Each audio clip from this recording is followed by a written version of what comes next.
This is Philly Talk with Philly Mike. Talking sixes in the bird gang, that's our life. Competition, we ain't scared, yeah, that's what we like. Win or lose, you know we showing up and we gon' fight. You see we strive for the sky every day that go by. And every single week we screaming fly, eagles fly. This is Philly Talk with Philly Mike, yeah.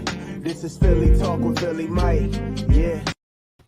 What is going on, everybody? I go by Philly Mike, and this is the Philly Talk podcast. And today we are live talking practice, preseason expectations around the league. But we are joined by a special guest, Clay Harbor, former Eagles, Jaguars, and Bears tight end. How you doing today?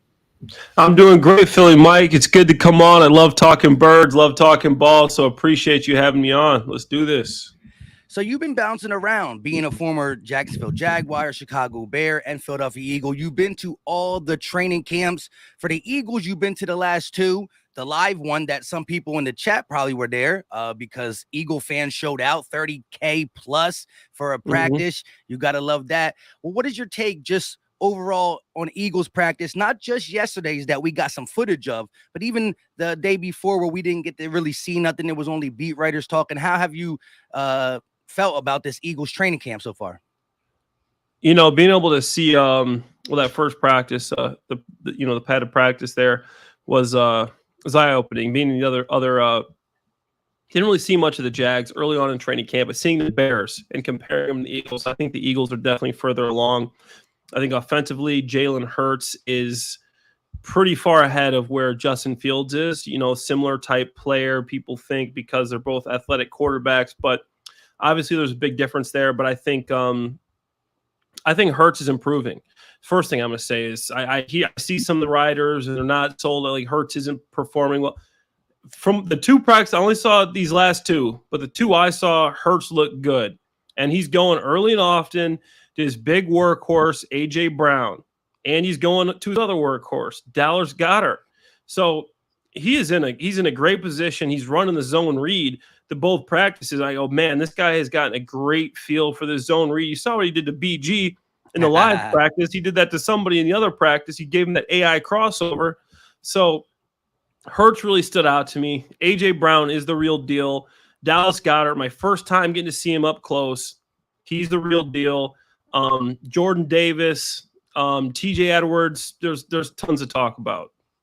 Yeah, Jacob Media put a little graphic up of one of your tweets, and it was saying that TJ Edwards has been the best linebacker or is the best linebacker going into week one on the Eagles roster. And you feel that the combination of TJ Edwards and Kaiser White can be the best inside linebacker tandem in the NFC East. Elaborate a little bit. I think maybe even the NFC. They're two top 20 linebackers. If you look at their grade last year on just PFF, who's analytically, you know, they have they don't care what team it is. They just analytically grade each position. And these are two top 20 linebackers, just analytically. But then you see them play. They play great. They play great together.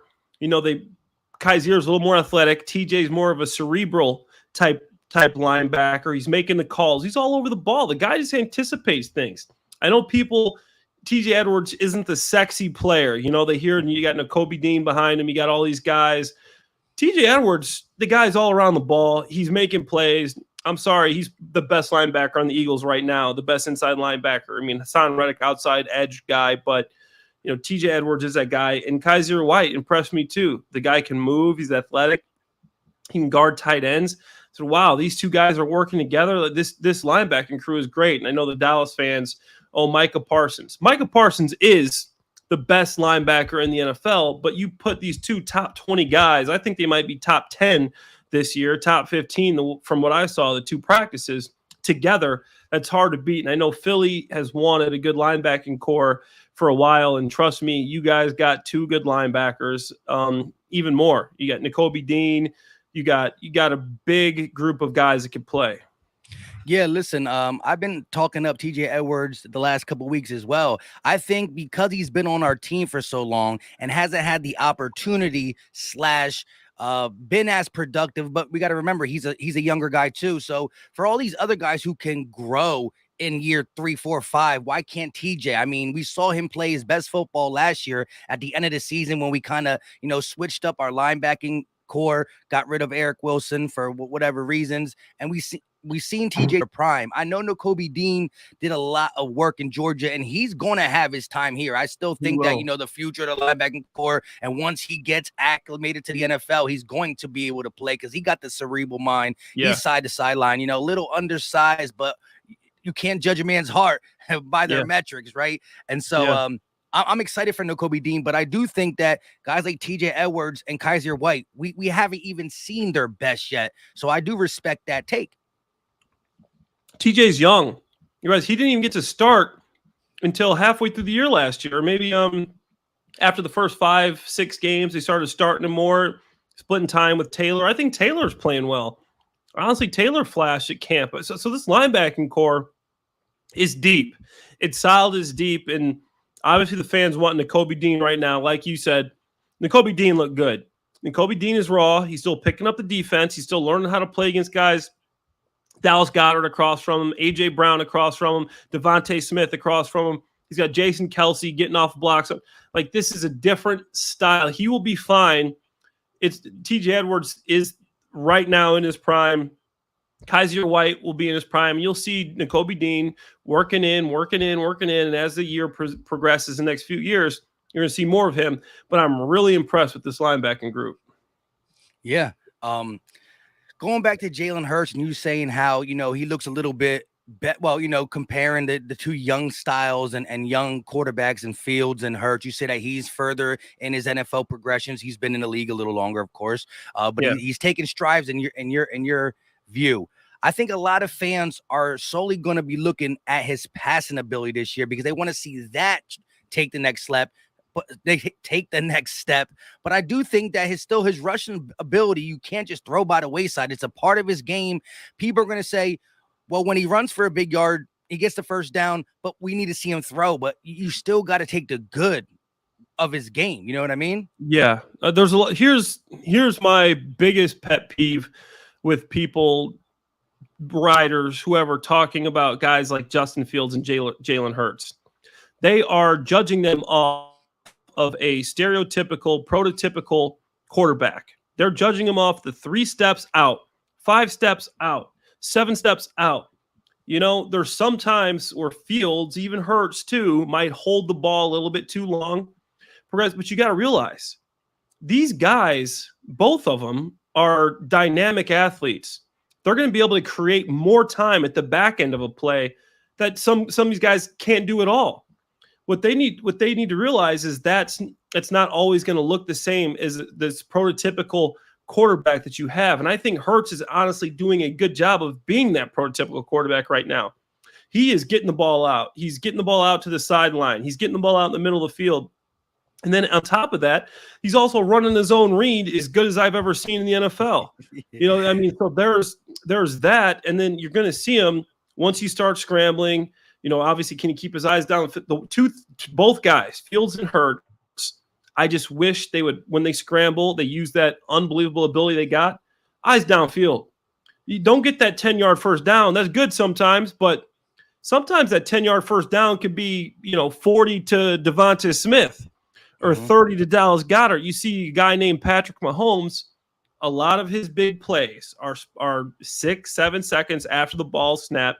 No defense is going to be able to guard A.J. Brown for 7 seconds. Dallas Goedert for 8 seconds. No, if you create that extra time, they're going to get open. These guys got a feel for zones and how to get away from people. Eyes downfield.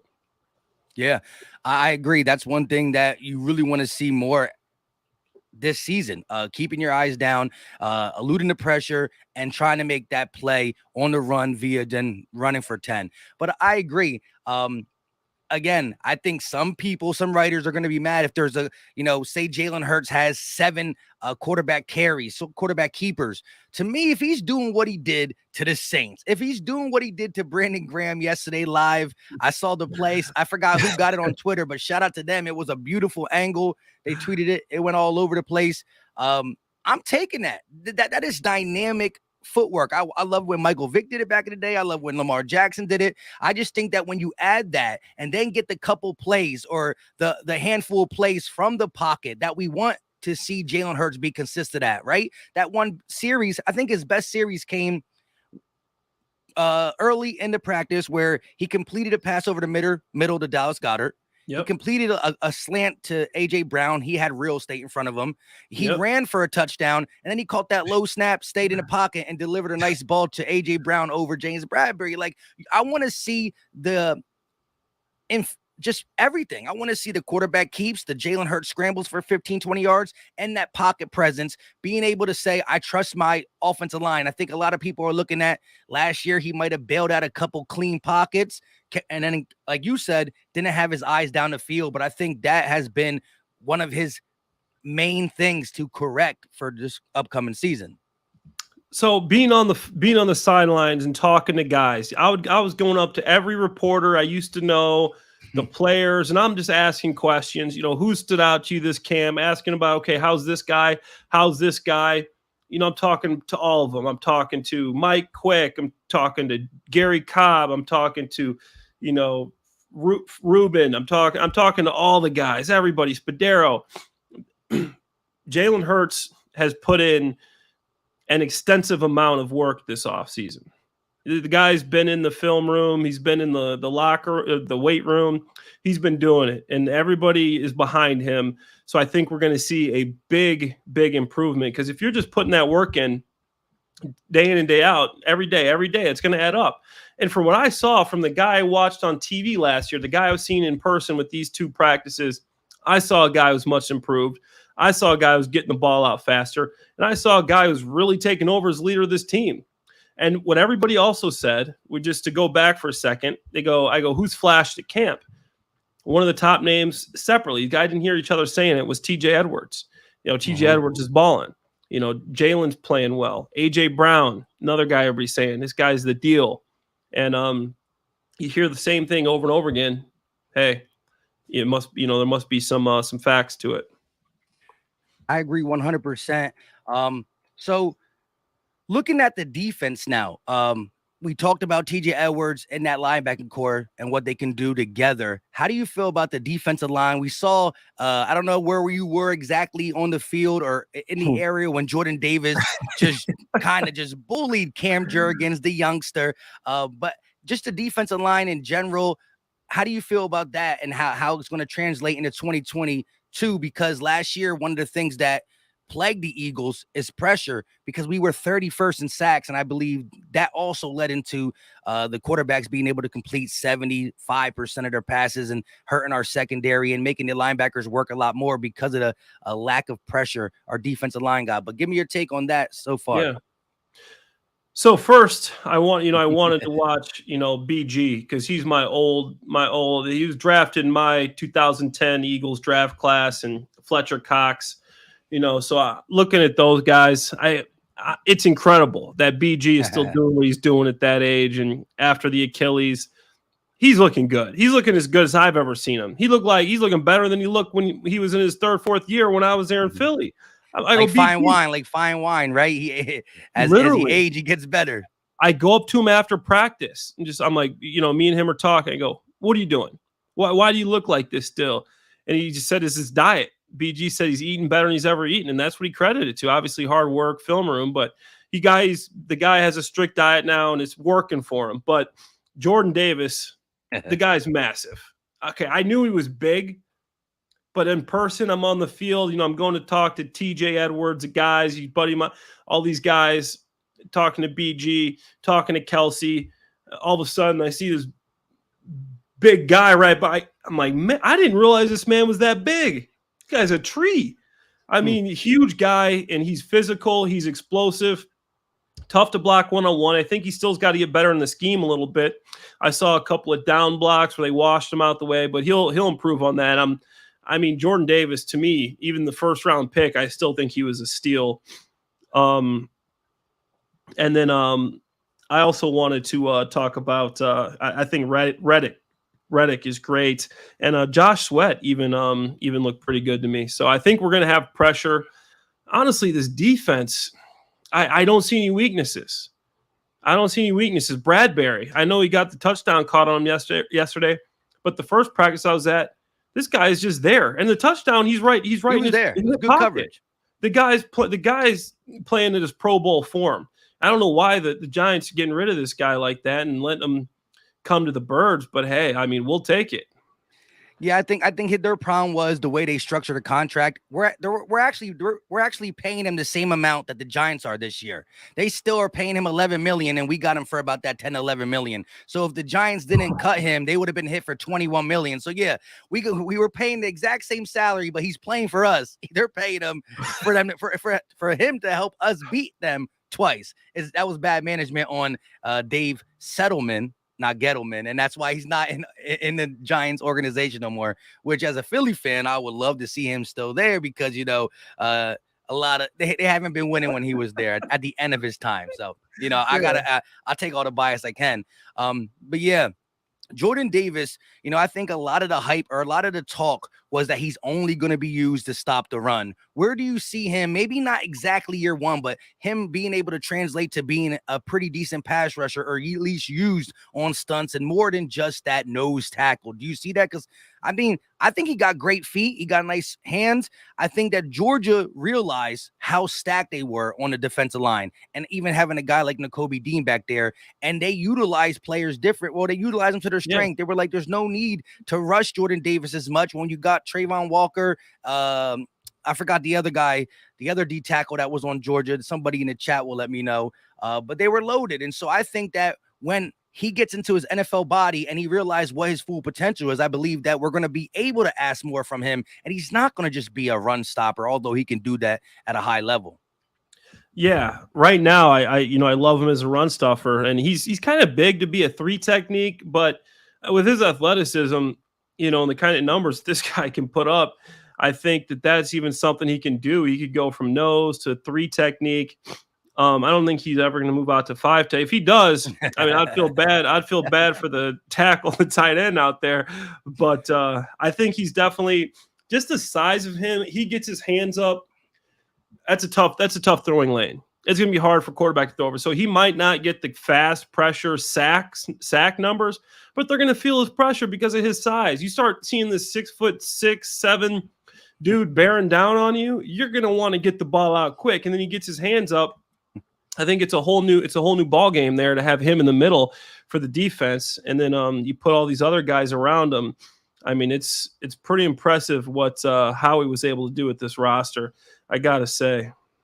Yeah, Howie definitely went out and just filled all the necessary holes. He got depth behind it. I think this team is deep. Cornerback, we want to see some of these youthful guys who we got UDFAs, and the last couple of years we drafted Zach McPherson of the 4th round. We traded for Tay Gowan. I want to see one or two of these guys start to take shape a little bit to see if we need a filler in case of a little nicked up injury from Slay or Bradbury, but I do feel really confident in this roster. And, that's why all eyes are going to be looking at Jonathan Gannon, making sure Jalen Hurts continues to grow and Nick Sirianni, because you got a good group of people here. Shout out to the chat, though. It was Devontae Wyatt, someone I thought that the Eagles could look at if we would have stayed put at that area, but I'm tremendously happy with Jordan Davis.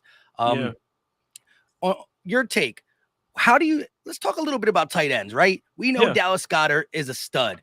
Where do you see the Eagles going for tight end number 2? Now, J.J. Arcega-Whiteside supposedly has been trying out for tight end 2, the former wide receiver. But we got guys like Jack Stahl, I think Richard Rodgers back there. We drafted a guy out of Oklahoma, Grant Calcaterra, but he got nicked up. Who do you see taking a firm hold possibly on this tight end 2? I don't know if I'm going to pronounce this guy's name right, but the last couple days, I was impressed with one guy. And Whiteside made a couple plays, but the blocking, I feel like he's still got some improving to do. But Togi, I looked up this guy, and I don't know how to say it. Noah, right? Noah. Yeah. I'm the worst with names. The chat be sounding it out for me sometimes. Yeah, but he impressed me. I don't know if he's going to make the team, but I think he's a practice squad guy for sure. He was making a lot of plays. He's really athletic. I tried to look him up, and He only had a couple of years in a practice squad here or there, so he kind of came out of nowhere. But I know what a tight end is supposed to look like, and he looks like a tight end. Whiteside, the couple play real quick. The couple plays Whiteside made, I couldn't see from as far as I saw the footage. Was it from the tight end slot, or was he playing more outside or he's wide receiver when he made that dive and catch up the seam or something like that? I think he was attached. I think he was at the tight end spot. And Richard Rodgers to me looked like he was. I mean, he's like a dependable guy. He's been there, but he's not looking very athletic right now. He made one catch on the sidelines, jump and catch. I thought he could have ran through it, but he's looking a little slower than I'd hoped. Jack Stoll is a blocking guy. Athletically, I don't see much from him, but I think he plays a lot of snaps. He's a good blocker. He's a smart guy. He knows his assignment and what he's supposed to do. So all this is good, but the one thing that worries me is if Goddard goes down, where are you going as far as for a playmaker? And I haven't had a chance to see the guy they drafted, the Grant Calcaterra. Yeah, so I wanted to see him, and then I realized that he was out. He's nicked up. But, after Goddard, I think there's some quality guys there that can get the job done, but nobody's going to make any plays. I hear you. Real quick, shout out to Jamal with the $5 super chat. He said Philly Mike, our D will be top 10. Listen, I ain't gonna argue that. There's like Clay just said, there's no real weaknesses in that defense. He said, Clay, put on that Eagles jersey back on. We need another tight end for that 12 personnel. The Eagles, I think they're not going to use as much as they did in the previous years, because one reason we used it is because of lack of wide receivers. But 12 personnel with Jalen Hurts in this running back room's ability to make somebody put an extra body in the box, I think we will be seeing some 12. Clay, you think you're up for a season? What's funny is I said what's up to Howie at practice, the first practice I went to, and Howie goes, Clay? He's like, my goodness, man, you're looking good. We might need to get you a jersey. I'm like, yeah, I appreciate it, Howie. Honestly, I think I could play, but the problem is, what am I going to do the next day? Like, I get one game in, but then I'm going to be too sore. I'm not going to be able to get out of bed. So I get a couple snaps in, but then I'm going to need a week to recover. So if Howie's cool with that, then let's do it, baby. Let's get the jersey back on. Hey, yeah, man. It's crazy, though. Like you said, Bears, Jags, Eagles, he plays some good tight end. And I like that. Actually, I want to get your take on this, because I saw I Am Athlete put out that thing when it was shady, and they were all talking, and Asante Samuels, they were talking about Namdi Asomugha. Yeah. And he said that Brent Selleck, who I love, but he's not the most athletic guy. He's just been a sturdy tight end. He made a lot of plays for the Eagles. Zach Ertz was the guy who stepped up after him. But they say that the practice route was ran by Brent Selleck, and I thought you said something like, "Hold up, it was me." Yeah, so the Namdi Asomugha story was pretty funny, and that took off too on Twitter world. So Namdi came in, and he's this big time signing. And I remember we had the sluggo in, and I ran a really good sluggo. And guys got to realize before you start dogging Namdi, man, I was a practice all-star, honestly. In practices and camp, like, you look up some old clips, coaches. So for some reason, whatever the games, I made a lot of rosters and played well enough to keep playing. But in practice, training camp, I'm a Hall of Famer, man. They got to give me my coat. They got to give me my jacket in training camp. Practice coat. So I had Namdi one-on-one with a sluggo, and I hit him with the 1-2-3, 1-2-3, and he bit the slant, and I took off and scored a touchdown. Everybody was giving him stuff, and I don't know, maybe Brent beat him again, but the big play, I remember obviously vividly, it was Namdi, and beating him for that touchdown was like the big talk in the locker room. So I think Shady just forgot about me or something. Come on, Shady, man. Are you going to give my credit Shady to Brent? Yeah, come on. But, that was a funny thing. The guys were giving Namdi a little crap. I remember Namdi came up to me and said, it was a nice route. I was just giving you a hard time. And our offensive coordinator, Marty Morningwig, and Namdi were jawing back and forth after it, too. It was a fun deal. Yeah, man, I wasn't doing YouTube at that time, but when the Eagles signed Namdi, I was like, oh my goodness, shut down corner from Oakland. But again, I will say this to get just to take a little slack off Namdi. What I guess what the defensive coordinator and correct me if I'm wrong, it was Castillo at that time, right? Yeah, You know, O-line turned defensive coordinator. We asked a lot of different schemes for him to try to do. He was a man corner. We were doing a lot of different things, but man. Namdi, that was a crazy year. And then it was surrounded by the dream team comments via Vince Young. Let me ask you this. Sanders talking a couple weeks ago, he says that, we feel like an all-star team. Now, he did elaborate on it. He didn't just finish the statement with, we feel like an all-star team. He said, like, everybody should. We still can't just take anything for granted. We got to go out there and work every day to become the team we want to be and all that. But hearing Miles Sanders' all-star team, and being around the dream team, do you classify them statements to be the same or different? Okay, the dream team. I mean, this is a pet peeve of mine. So, Vince Young signs with us. He had never taken a snap in practice. The day he signed, he had never met any one person on the team. This guy's coming in to be the backup quarterback. Never taken a snap. His first interview, he just goes, oh, man, dream team. And the media just runs with it and runs with it. This guy hadn't even taken a snap. He's the backup quarterback first day he signed. And it's just everywhere the whole season. Miles Sanders is the starting running back that's going to have tons of reps, attempts, yards. Big part of this team. Knows everybody in the team is in there. And it kind of blows over. So I'm like, wow, that was interesting to me because that became such a big part of our season. Oh, yeah. Was the words that Vince spoke before he had taken a practice rep. Never taken a snap, a backup quarterback. And the media just runs with it like it was the whole team saying this when it was a guy that had never even been in the locker room yet. Hadn't even been in the weight room yet. You know, the crazy thing is I said the exact same thing.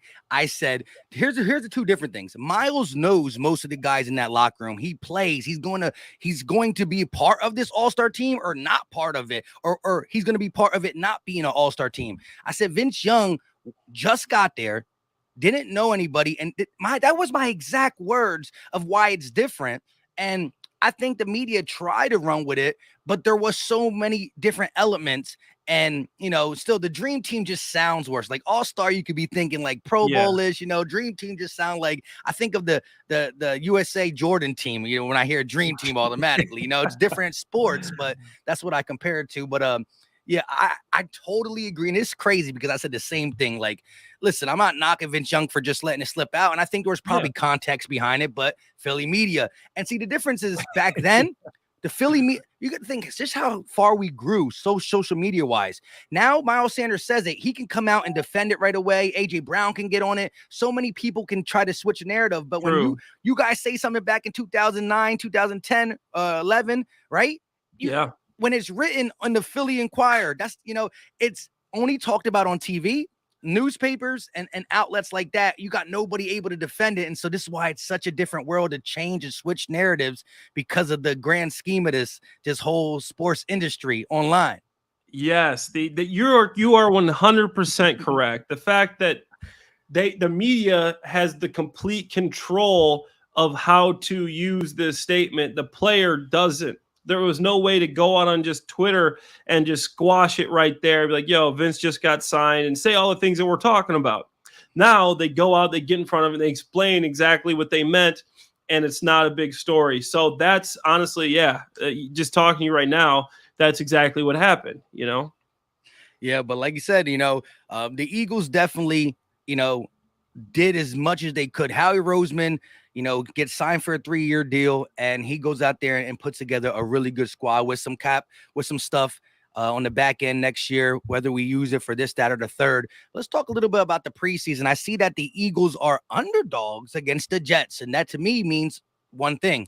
They know we're not going to play many of our starters.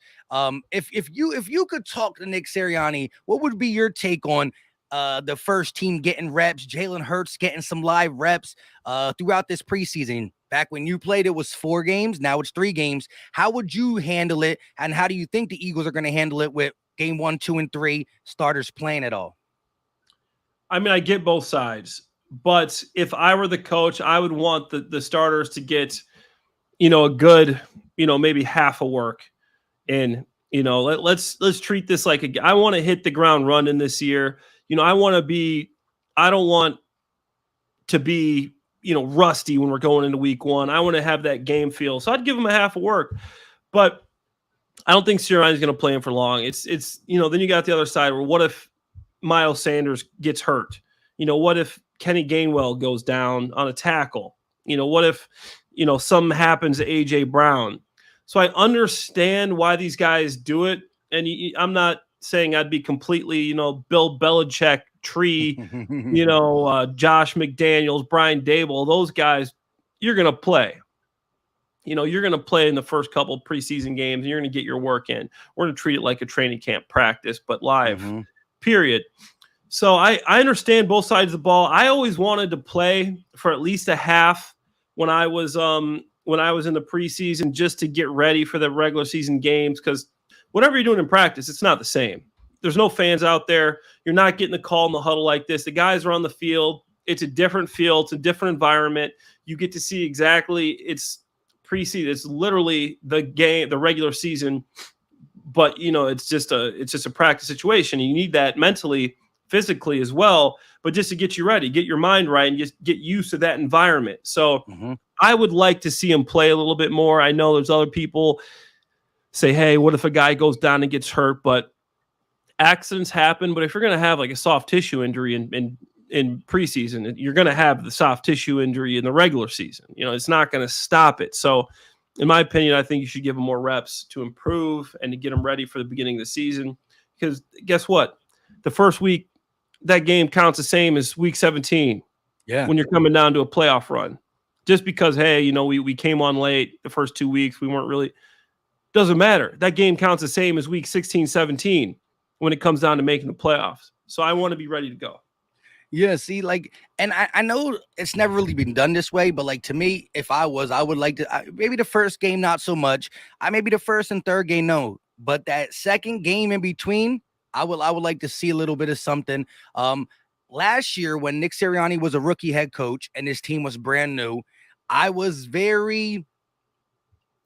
did not like the way the practices were running. I said, man, this could look bad. We come out week 1 really, really rusty. Guys, soft tissue injuries, blah, blah, blah. Not really ready to ramp up this crazy. But I got to say, yes, last year was one of our most healthiest years in the last couple years. Shout out to Doug Peterson, the new Jaguar coach. He got us one of these bad boys. We needed it. However, Doug Peterson's whole tenure was filled with offensive linemen and cornerback and wide receiver injuries here, there, everywhere. We couldn't keep people healthy. So when Nick Sirianni did it, I fairly criticized it, and it worked out. So I'm starting to lean to giving him the benefit of the doubt, because last year you look at our offensive line stayed pretty much intact. D-line besides BG, that was a big hit. But the secondary, a lot of people were able to stay healthy. So, I got to go with the flow. Yeah, but they did start pretty slow. If you think about it, after Atlanta, then we got beat up a couple games. Yeah, like this, the first 7 games, and they came on late. So that's kind of where I was at with it. But I understand what you're saying as far as, hey, we were healthy. And honestly, being healthy is the biggest thing, because that could change a team's identity just like that.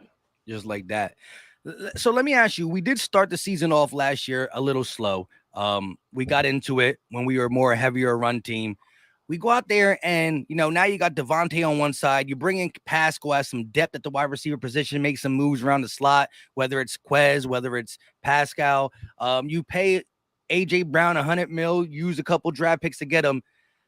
I'm not saying come out here and air it out 70-30, 75-25, which actually is what we did the beginning of the season. The run pass ratio was so flip-flop at both sides of the seasons. First 7 games, 70, like dang near 75-25 pass. The end of the season was 75-25 run. I want to get more balance. Do you think that week 1, they knew the run game worked? How do you think they start implementing a heavier passing scheme, or do you think we're always going to be a dominant run team under Jalen? It's going to be difficult because I know a lot of the team is going to want to pass, is going to want to throw the ball. You got Devontae Smith, you got A.J. Brown. But I think you got to stick to that identity that you started to have success with near the end of the season. You think about it, once they started being a run-first team, that's when he became successful. So you might not have, I think they stick with the recipe that was working.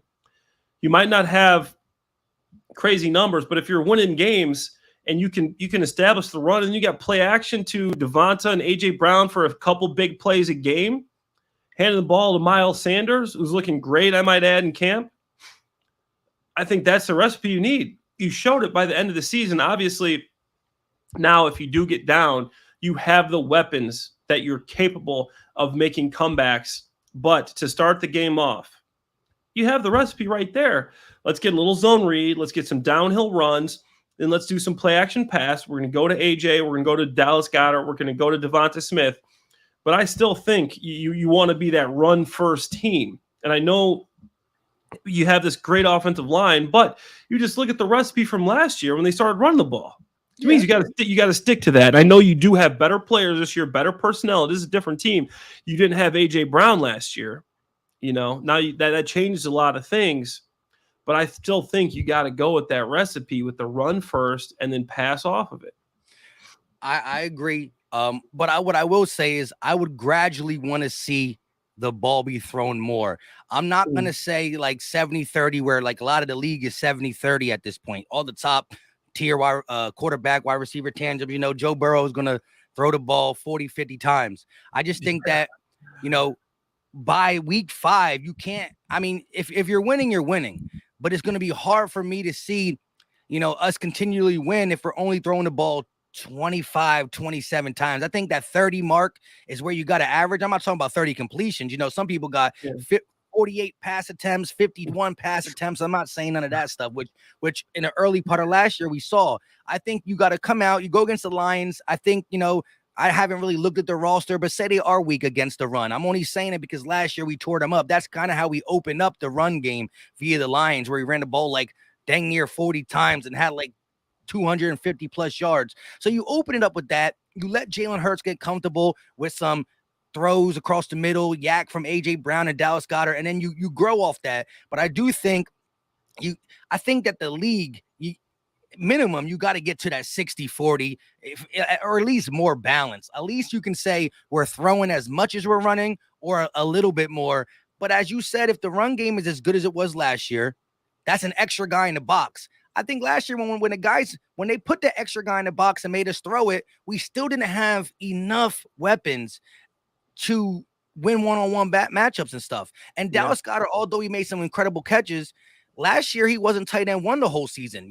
This is his first year at tight end 1, and he made some bonehead drops. But I think now with Wes being a little bit more sure about himself, the addition of AJ Brown, not just who he is, but how he fits, you're going to have one-on-one matchups that you can win. And if you do add that guy in the box, the game should be more easier for Jalen Hurts, as you said, and a bunch of other Eagle fans said. There's less hitch. He's more decisive, pre-snap, post-snap, and all that can add up. I think you still got to run to set up the pass, but I still think by mid-season, I need to see more of a balance and/or I'm not saying air it out, because I know Jalen Hurts got to work on some things, but I still think that, think of the Eagle scenario, right? 2 first-round picks next year, Jalen Hurts coming up on his contract. Listen, I'm a Jalen Hurts believer. I am a believer, but I think that, you really want to feel comfortable at the end of the season. Not to say that he's a complete package. He's still going to grow, but to be confident as that his stock is rising in the right situations. No, I 100% get what you're saying.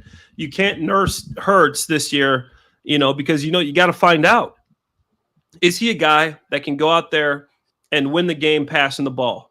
Because eventually you're going to have to do that. And you got these 2 first-round picks coming next year, so you want to know now.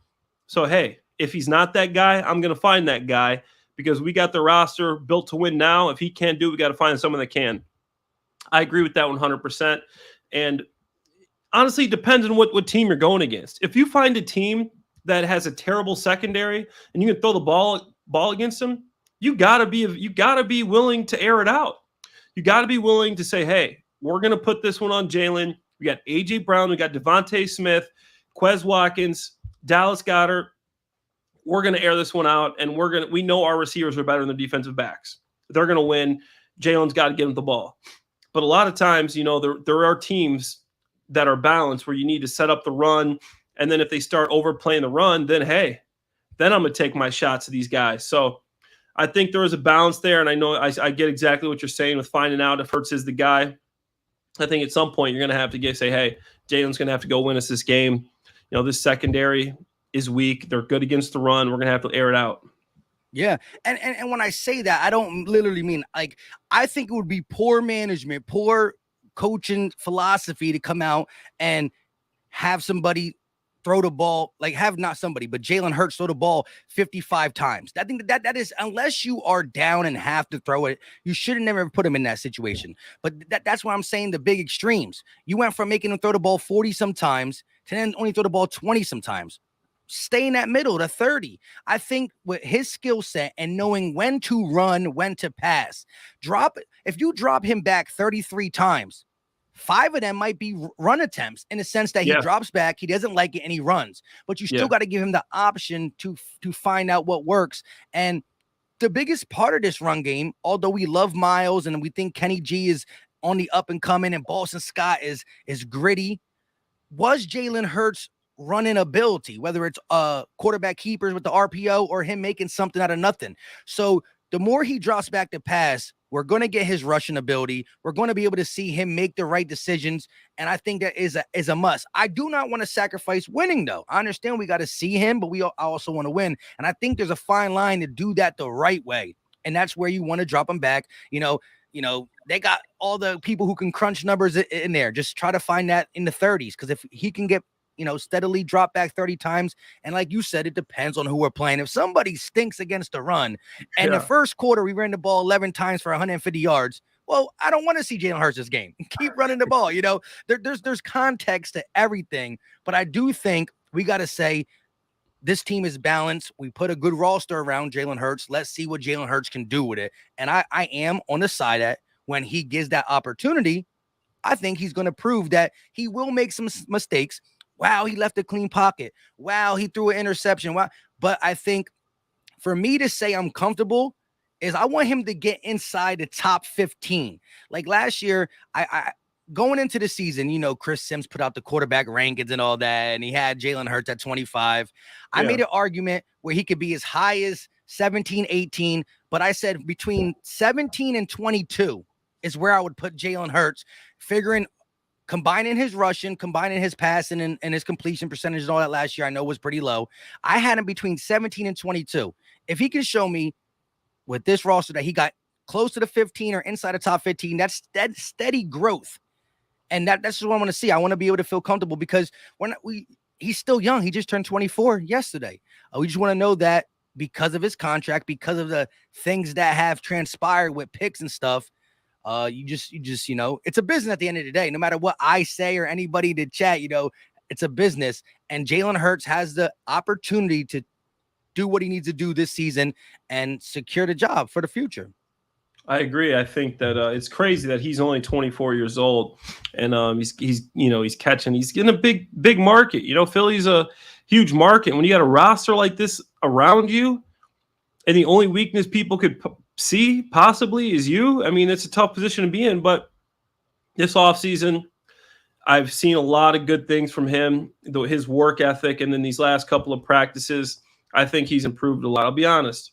Last year, I wasn't sold on Jalen Hurts. I was, I had some doubts. I don't know, he looks good here, but not there. But this offseason, he's really impressed me. Seeing these last couple of practice, how he's improved, I think Philly fans are going to be really pleased when they see Jalen Hurts come out there on that first Sunday against the Detroit Lions. To me, seems like a different guy. And I think he's going to be top 15 quarterback this year. And that to me shows that he might be a guy that you could stick with, because if you go from, in the first 4 games, you really couldn't really grade him. He had some good stuff, some bad stuff. So I would say he was, 28, 29. Then he jumps to, 18 to 22. Then he jumps to, 13 to 16. That's improvement. Top 10 quarterbacks just don't grow on trees. You know what I mean? Think about all the high draft picks. Wherever Baker Mayfield now on his second team, he was number 1. Carson Wentz on his third team, he was number 2. Sam Darnold on another team, he was number 2. Dwayne Haskins, RIP, he was in the top 10. Daniel Jones was in the top 10. Jared Goff in the top 10. And these are guys that you're like, are you really going to give up Jalen Hurts for any of them? So just because you get a guy in the top 10, now here's the thing. Supposedly this quarterback draft is going to be the best quarterback draft in the next 5 to 7 years. And so I'm not there yet, but you hear the rumblings and whatnot. And so I think before we can go to the future, I'm giving Jalen Hurts the benefit of the doubt to handle his business, to continue growing as a player, which he's done. He didn't grow. People say that if he has these the deficiencies, he's going to always have him because he's been playing football for a long time with Alabama. And no, he was always able to win without that extra stuff, extra gear on him, right? He was successful with his bag, and so now he has to learn new tricks. But real quick, King of the Philly Truth with a $2 super chat, he said, being an elite quarterback to win is overrated. Just be good. And that is true because, as Clay will tell you, being a tight end, it's a team sport. The quarterback gets the biggest part of the win and loss thrown on his name, but we've seen guys like Drew Brees, generational quarterback play, 1 Super Bowl. Aaron Rodgers, 1 Super Bowl, right? And then you got guys like Jimmy G, who hasn't won one, but he's been in a Super Bowl and in 2 NFC championships, and people consider him to be an average quarterback. He's a winner, but he don't have he's not the Herberts and the Allens and the Mahomes. So I agree, winning is my most important thing as a fan.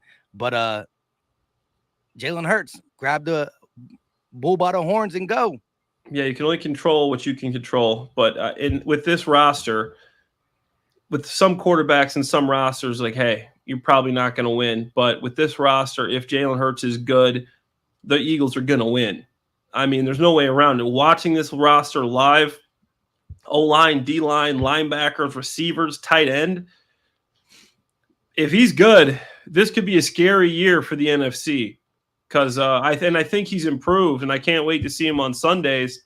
But from what I saw in practice, if I was a tight end on this team, looking at all the teams I've been on, I was on training camp. I'm not saying that this is I was on training camp with the 2016 New England Patriots. I was there all camp, all preseason, played 6 games, then I'm getting cut after week 6, got picked up the next week by the Lions, finished out the year with the Lions. We made the playoffs that year with the Lions. The Patriots won the Super Bowl. That I saw that team play, obviously, and when you have a special team, and obviously I was on the Patriots and I had Tom Brady there, but when you have a special team, and just from what I saw there at the couple practices I was at, I said this team's special. I would be disappointed if the Eagles didn't make the playoffs this year. I'd be very surprised if the Eagles did not make the playoffs this year. Last year I wouldn't have said that. Seeing this team play, seeing all the talent they have, I am really excited, and I hope the Eagles fans are too, for what this year is going to bring, because I think it's going to be a good year for Philly. Yeah, man. Shout out to everybody in the chat, like 250 in the building. Hit that like button, subscribe if you're new. Follow Clay Harbs82 on Twitter. He'll be talking football all year. So you got us winning the East? I got the Eagles winning the East. I know Cowboys fans think the Cowboys, Dak, but they lost Cooper. They lost some guys. I know they got Micah Parsons, and couple decent Van Der Esch. I don't know. I think they brought in Anthony Barr too to help that linebacker group too.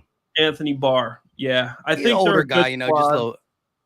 Go ahead. Yeah, but Carson. We know what Carson Wentz is. I think he can be good, but I'm not. I don't think he's going to take him, over the top there. And then I love Brian Dable, my old coach, my old tight end coach in New England. I think he's a great coach, but I don't think there's much he's going to be able to do with that roster this year. I got the Eagles winning the East. There we go. Eagles winning the East. Before we get you out of here, I ask everybody who comes on this, just because the most anticipated game is, I know we're happy for preseason, but still week 1. It's not a playoff game, but it's to us. That first game is always important to get started on the right foot. Can't wait. What is the percentage? And again, it's every given Sunday. You know that, right? You've been on some great teams and lose, but give me the percent that the Eagles come out of week 1 with an L. I'm saying 80% they win. So only 20% chance that 20% chance they come out with an L. I just don't see it happening. I mean, I could even go higher, but I don't want it because it's the NFL. Yeah, same with me. I said about 15 to 18%. That's my bias, of course, too. Yeah, but it is the NFL, and it's week 1 in the NFL. Some crazy stuff will happen week 1, but I mean, I don't see how they lose that game. Like, I know I'll give the 20% because it's NFL. There's good players everywhere. It's possible. But, I mean, the Eagles are going to beat the Lions. I love it. I love it. Once again, shout out to everybody in the chat. If you're just getting in here, you can always watch it on a rerun, 50 minutes. Some good stuff, some funny stuff. We got some stories of the Namdi Asomugha via Clay Harbs. Just some, football talk. We talked about the practices, talked a little bit about the preseason. He pretty much gave his analysis on everything. Linebackers, corners, safeties, not really safeties, but everything you need to know is in this podcast. Look to get Clay on during the season so we can either say, dang, we was really right, or where did we go wrong? You know what I mean? And hopefully it's not that, because I come on here and I talk about the Eagles and I try to be level-headed and I try to give the good criticism. But on Sundays, I'm just a fan. I don't want to talk about who's doing good or bad until Monday, Tuesday, Wednesday again. On Sunday, I'm straight fan. And so hopefully this is a great year. Build off what we did last year. But once again, thank you for coming on, my guy. Of course, Mike. Let's do it again come season. All right, be easy. Peace. All right, later, bro. I'm going to stay on here real quick and chat with you guys for a little bit. Let's get this to exactly an hour. We'll give 9 minutes. Shout out to everybody in the building. Red Zone said, good stuff, Philly Mike and Clay Harbor. Go Birds, a.k.a. Philly Special. Yeah, I'm going to stay on here for about 10 minutes. Traquan Smith talking about the Lions over the Eagles. My goodness.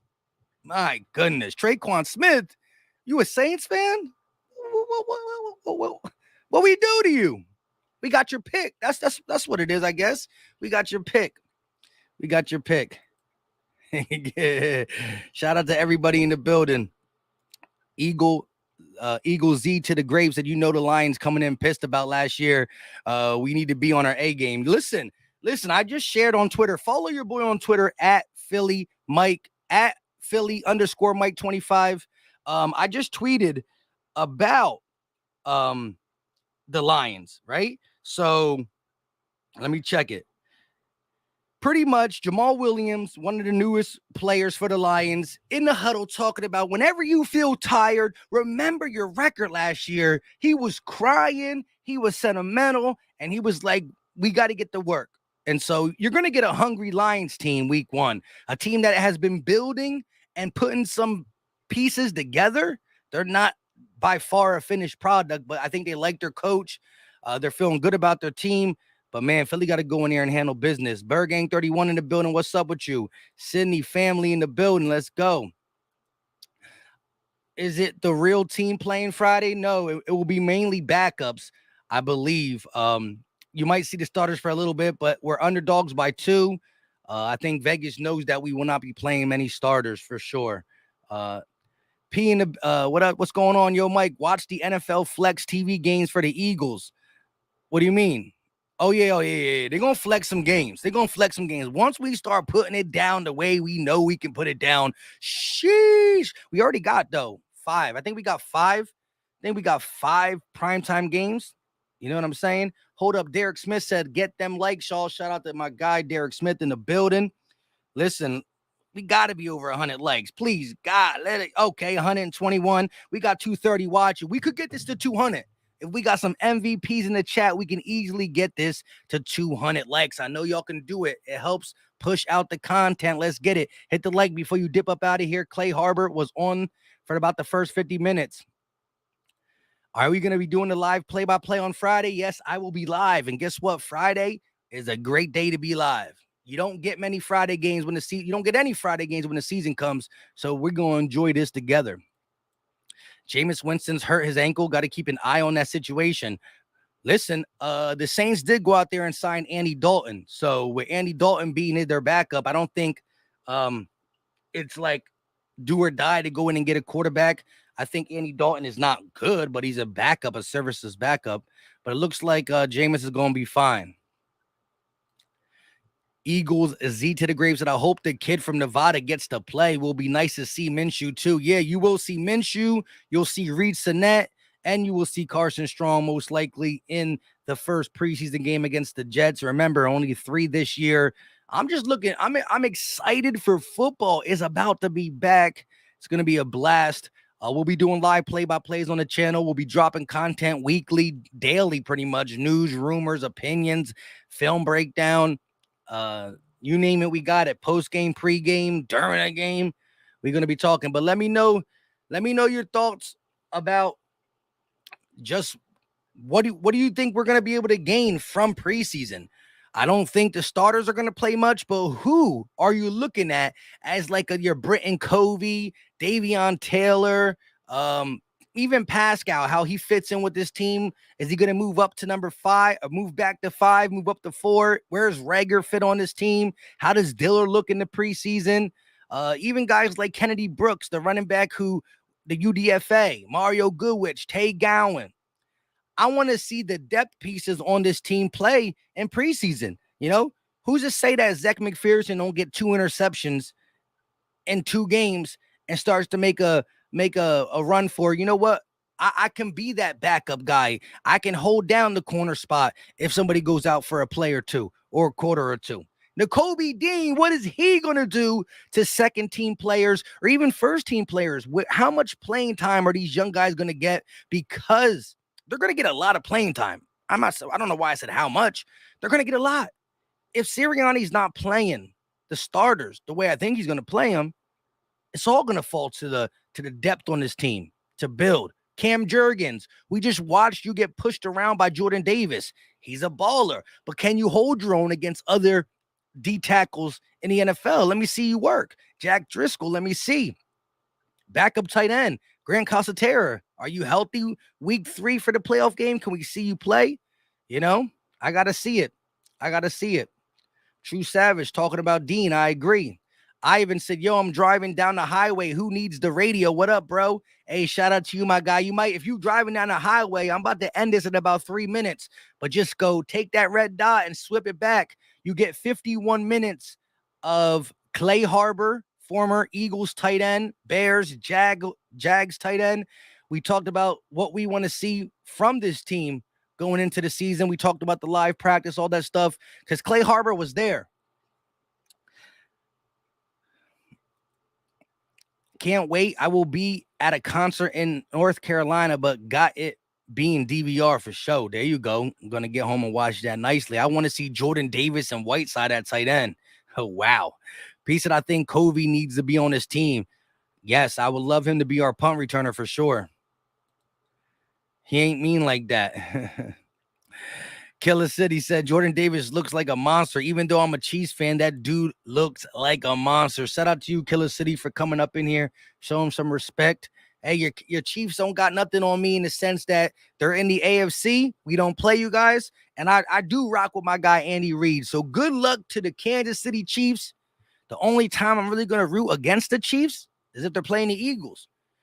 Because I love Andy Reid. He was my coach for a decade. And so whenever the Chiefs are playing, I'm going to give them the benefit of the doubt unless they play in the Eagles. And I'm really going to love them when they play the Cowboys, the Giants, and the Washington football team. That won't be today or this year, I mean. Speedy Eagle in the building. What's up with you? Lewis in the building said, I'm still waiting for fantasy, man. Listen, I got all the DMs. I know everybody who was in there last year. I'm going to be sending that out shortly. But if you are part of the wannabe, and if you already were in the fantasy, just stay tuned. I got some way to contact you. I can't talk right now.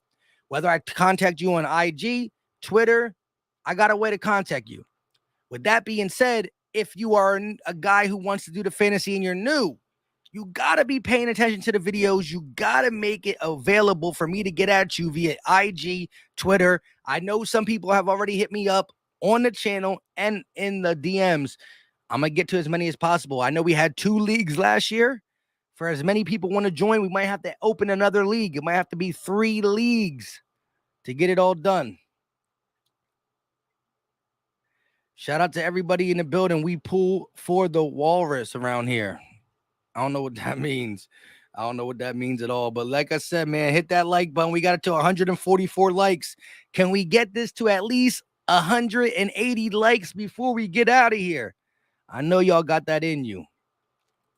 My team name is whoa. Pamela said, so stoked about the preseason. Yes, I just want any type of Eagles football going for us, for sure. Go Bird, says Rico. You already know. Slipknot in the building. What up, homie? I'm just about to get off here. We had Clay Harbor on the channel. We talked for the first 50 minutes. Oh, the Walrus is Andy Reid. Shout out to that guy. You right, though. You right about that. I don't know how I didn't put that together. Shout out to you, Prolific. Let's go. But with that being said, Clay Harbor on the channel. Appreciate him coming on. If you just getting in here, go back and rewatch it. Hit the like button. It's free. It's easy. It don't cost a thing. And until next time, which will be tomorrow, and then the next day, and then the next day, and then the next day, because we dropping content daily. Daily. Suave, JP, Swavey. I said Suave. Swavey JP. Appreciate you for tuning in. Listen, I'm going to end this. Just restart it. The first 50 minutes is me and Clay Harbs. Until next time, y'all know what time it is. We out. Peace, guys.